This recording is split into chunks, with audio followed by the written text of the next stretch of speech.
Steve McQueen, the king of cool. Welcome to Actors Are Born, the podcast that takes you behind the scenes into the lives of the greatest movie stars.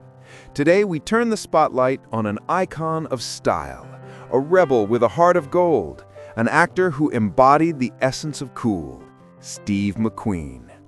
His was not just a career, but a life lived at full throttle, just like the cars and motorcycles he so loved.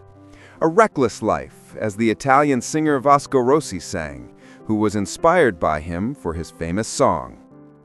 Terrence Stephen McQueen was born in Beech Grove, Indiana, on March 24, 1930. His childhood was anything but easy.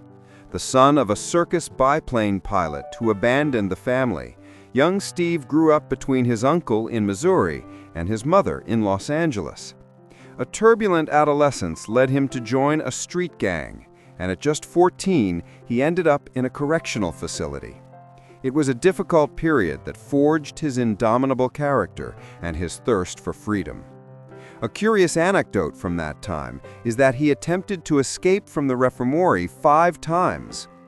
At 17, he enlisted in the Marines, an experience that, in his own words, saved his life, instilling in him discipline and respect. After his discharge, thanks to a loan for ex-servicemen, he began studying acting at Lee Strasberg's Actors Studio in New York. His determination was such that out of 2,000 applicants, only he and Martin Landau were admitted. From there, his rise was unstoppable. After his Broadway debut, the big screen welcomed him with small roles until his breakthrough with the TV series Wanted, Dead or Alive. The 1960s and 70s were his kingdom. He became one of the highest-paid and most in-demand actors in Hollywood. Films like The Magnificent Seven, The Great Escape, and Bullitt established him as the quintessential anti-hero, charismatic, taciturn, and devilishly charming. Nicknamed the King of Cool, McQueen was not just an actor, but a style icon. His Persol 714 sunglasses, worn in the film The Thomas Crown Affair, are still a cult accessory today. But his true, overwhelming passion was for motorsports. McQueen was not an actor who pretended to know how to drive. He was a driver who acted. He loved to perform the most dangerous scenes himself without stunt doubles. The chase sequence in Bullitt is still considered one of the most spectacular in cinema history. In his private life, he collected sports cars and motorcycles, eventually owning over 100 motorcycles. He participated in numerous races, often under the pseudonym Harvey Mushman, to avoid problems with film productions. In 1970, with his foot in a cast, he finished second by a handful of seconds at the prestigious 12 Hours of Sebring, competing against professional drivers of the caliber of Mario Andretti. His passion was such that in 1971, he produced and starred in Le Mans, a film that, although not a box office success, has become a cult classic for racing enthusiasts. Steve McQueen's private life was just as intense and turbulent. He was married 3 times. The first was to actress Neil Adams, with whom he had 2 children, Terry and Chad. Their relationship was passionate, but also marked by his infidelity and difficult character.